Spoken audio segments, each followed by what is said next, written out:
Hey everyone, I just finished making this little Stirling engine, and they're really cool, ingenious engines. And in this video, I'm going to talk about what a Stirling engine is, how they work, some of the applications, and then show you how I made this one. So essentially, Stirling engines are engines that run on the expansion and contraction of gases. And they do this by harnessing temperature differentials. So when air gets hot, it expands, and when it gets cold, it contracts. And that's harnessed to drive a piston, which creates the energy from the motor. So anywhere there's a temperature differential big enough to heat and cool gases, you can run a Stirling engine. So there are two cylinders in a Stirling engine, and each has a piston, but they do very different things. So we'll start with the displacer cylinder, which is the cylinder here at the bottom. And there's a piston inside, but it's narrower than the inner diameter of the cylinder. So as it goes up and down, the air inside can move to the top and bottom around that piston. And on each end of the cylinder, there's a plate, and this is where the temperature differential is created. So one will be hot and one will be cold, and that way we can change the air inside from hot to cold. You can actually run a Stirling engine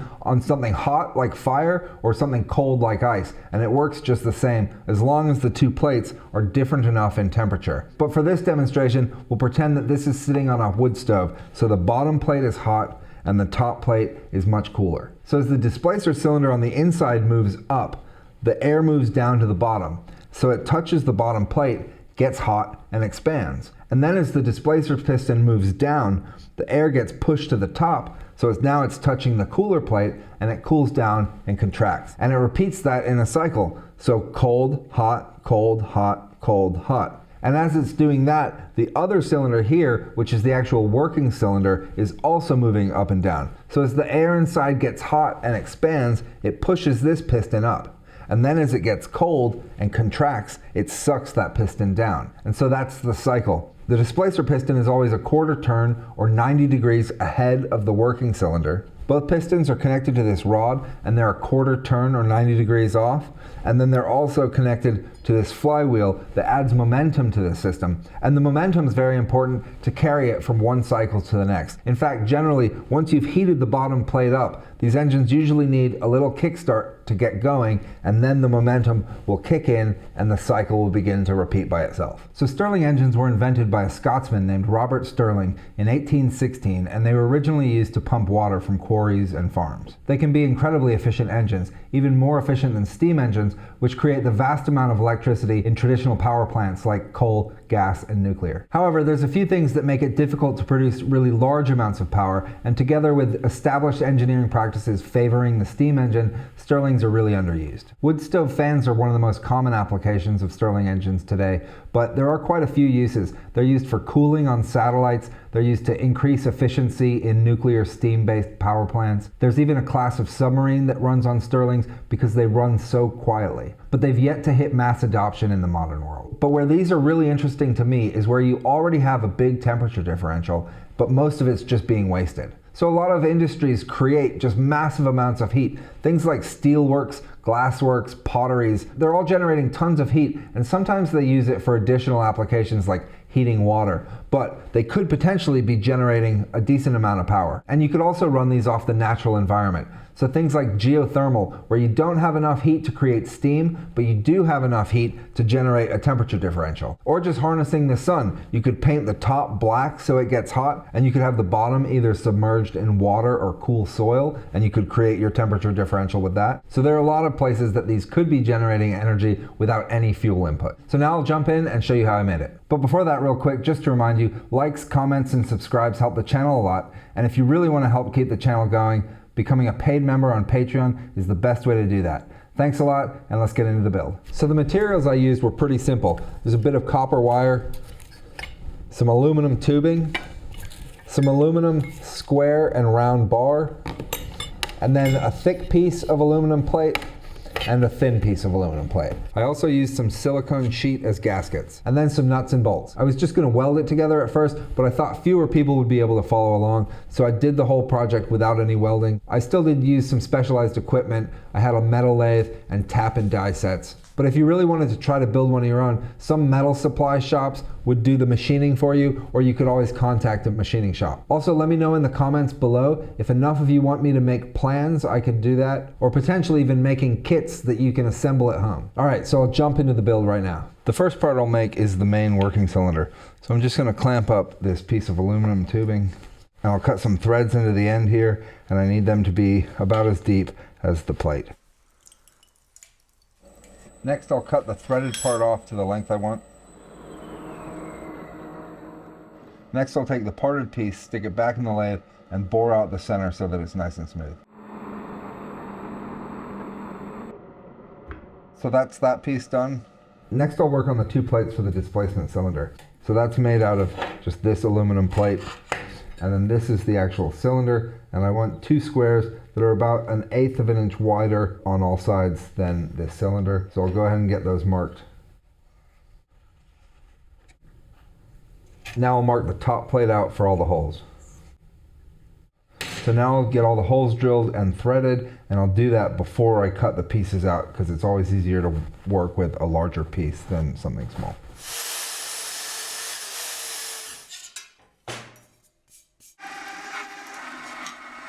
And now I'll tap threads into all the holes. Now that all the holes are drilled and tapped, I can go ahead and cut out the two plate pieces.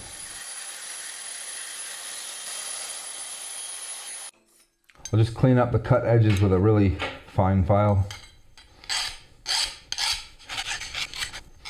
So now I can line the two plates together and drill 4 corner holes so that I can bolt them together to make the displacement cylinder. First, I'll just put the cylinder tubing on the plate and trace it. So that will help me decide where to put the holes. And I'll just go ahead and mark those out.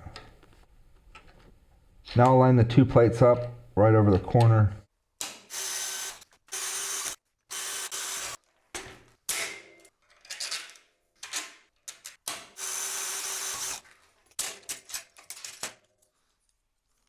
And now on the bottom plate, I'm just going to go ahead and countersink each of the holes.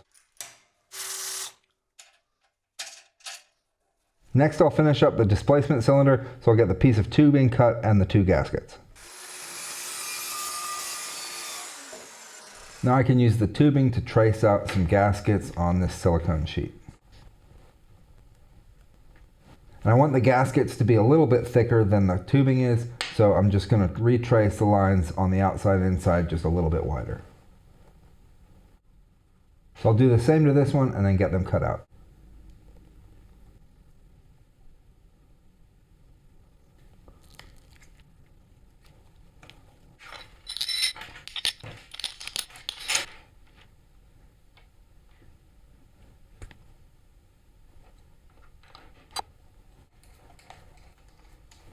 So that's the basic displacement cylinder, and now I'll go ahead and start working on the displacement piston that goes inside. So for the displacement piston, I'm going to use this little canister, which I can open easily so I can get into both sides of this, but I can also fill it with insulation if I need to. I'm going to have to do some experimenting to figure out if it needs some insulation. The argument against adding insulation is that I'm just going to add weight to this, which is going to make the whole system harder to drive itself. The arguments for adding insulation are that potentially the weight is a good thing because it'll add momentum to the whole system provided it has enough power. And also the insulation might prevent this from being a sort of heat sink between the hot and cold side and actually reducing the temperature differential. Once I get the whole thing going, I can add and remove the insulation to sort of see if either one works better. But for now, I'm going to go ahead and just get the rod attached. I'm going to use a finishing nail for the rod and just tap some threads in the end. Now I'll use a compass to roughly find the center. So now I'll just drill that out to the right diameter for the nail.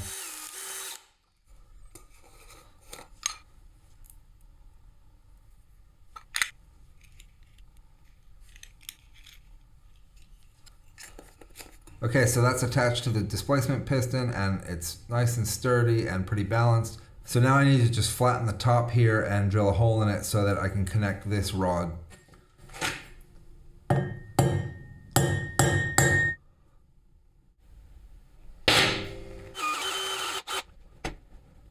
So the rod's all ready now. So the last thing for this bit is I need to make a guide that will thread down into this. The rod will pass through it and it'll keep it lined up as it goes up and down. So I'm just going to use a bit of round solid aluminum. I'll drill a hole down the center and then thread it to go into here.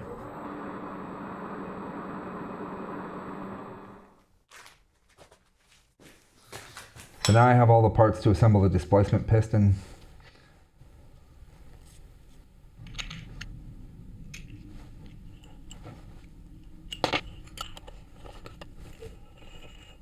So I'll just set this assembly aside now and get working on the next piece. Next I'll work on the drive cylinder. So this will thread down into here, and then I need to make a piston to slide in there. So I'll go ahead and turn that down from some solid stock.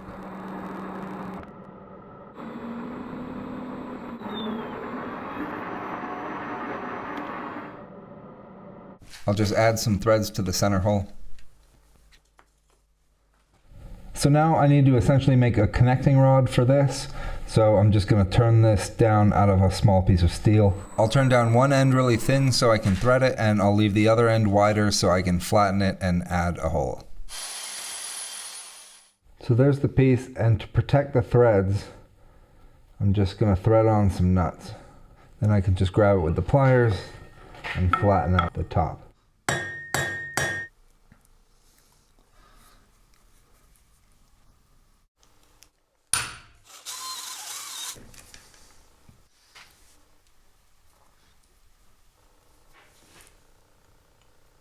So that's the main work piston done. Now I need to make the two supports that go at either end. So I'll just use some square stock for that. I'll turn down one end so I can add some threads, and I'll be able to drill holes at the top for the shaft to run through.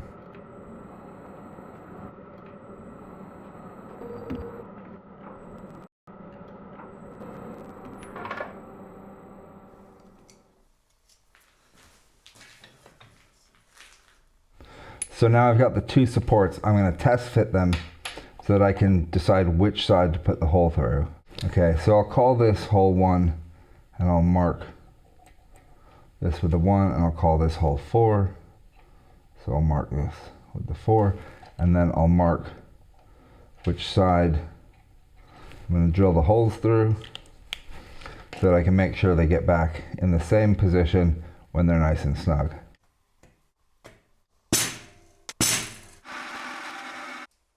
So now I have all these parts made, I can start putting the whole thing together. And where these 4 pieces thread in, I'll use a little bit of PTFE tape just to make sure I've got good seals.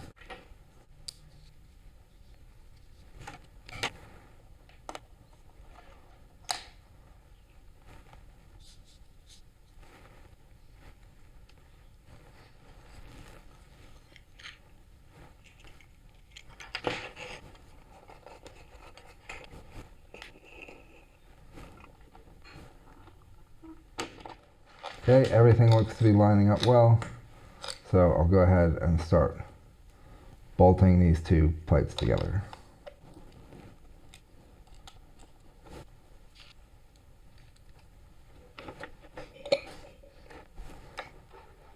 I won't drop the piston in yet because it could slide all the way through and be annoying to get back up.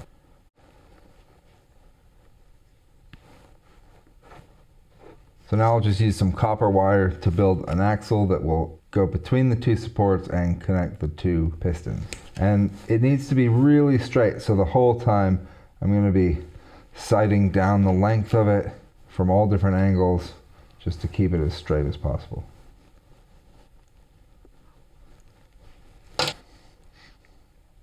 So these are at 90 degrees from each other, making the displacer piston move a quarter turn ahead of the working piston.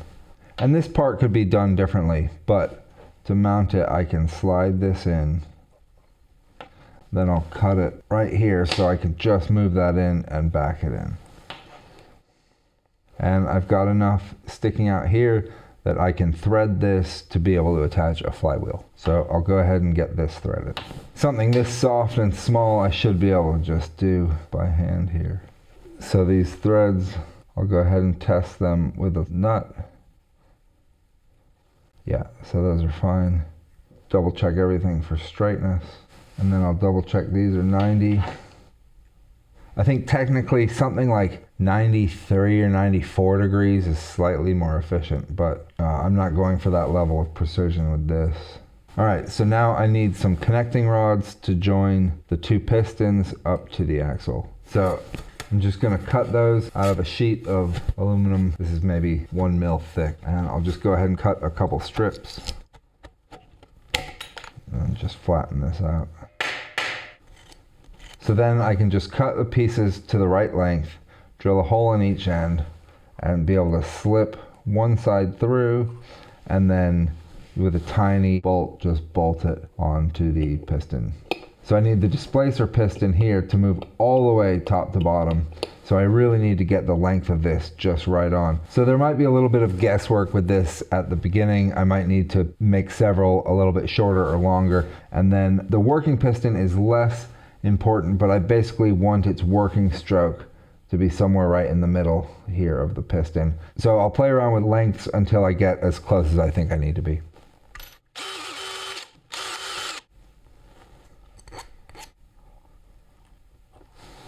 So I'll knock out a few more of these, try to get the lengths correct, and go from there. Okay, so I've made another one of these. It's the same, except I shortened the height so that the stroke is a little bit shorter. These were producing just too long of a stroke, probably about 1.5 centimeters, and this takes it down to about just over 1 centimeter. And so here are the two connecting rods. So I can go ahead, install this here, and then I'll just use these tiny nut and bolt and connect these up. So that one's ready. Now I'll go ahead and hook up the piston for this one. So after working on this for a bit, I decided that the piston was too heavy. So I've gone ahead and cored it out so it's mostly hollow and just rethreaded the connecting rod there. And as you can see, the system isn't perfectly airtight, but it's pretty good, because that piston just slowly displaces the air. And it's actually probably coming from this point more so than here. But I'll go ahead and get these connected and see where we're at. Okay, so this part's all ready. Now I just need to make a flywheel and mount it onto the end here. So I'll quickly mention that off camera, I made a little addition here to add some stability to the axle. I over drilled the hole going through this support, and I inserted this piece of tubing. So this tubing can slide in that hole and then sleeve over the copper. So I can easily get it out here, but I can just line it up, push the tubing in, and now the axle is firmly seated in there. And if I need access to the axle, I can just slide the tubing back, pull out the axle, and then just reinstall it like that. So I'll use this piece of sheet also to make the flywheel, and then I'll just measure here to get a maximum radius. I can always trim it down.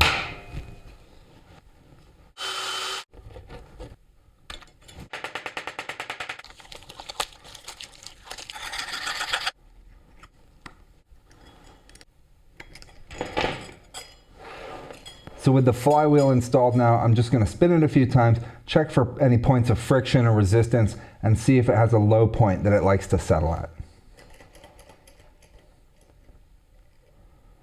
Okay, so it does settle, it seems, but it makes sense because it's when the two pistons are kind of split on their downward positions. So their weight is going to pull it down and try to settle it in that low position. But other than that, it's spinning pretty friction free. I'm pretty happy with that. So I'm going to go ahead and throw it on some heat and see what happens before I make any other alterations. So I'm just going to throw it up here on the stove, and it shouldn't take very long to heat up. And it looks like it's going. Yeah, that's it. It's working. So it looks like I could tighten up this piece and I could switch out the flywheel for a fan, but for now it's a proof of concept. It works. It was pretty cheap and quick to make, and it's just one of those fun, interesting projects that you have no idea if it'll work, but it's fun to try it. Hope you enjoyed it and maybe learned something. Thanks for watching, and I'll see you again soon.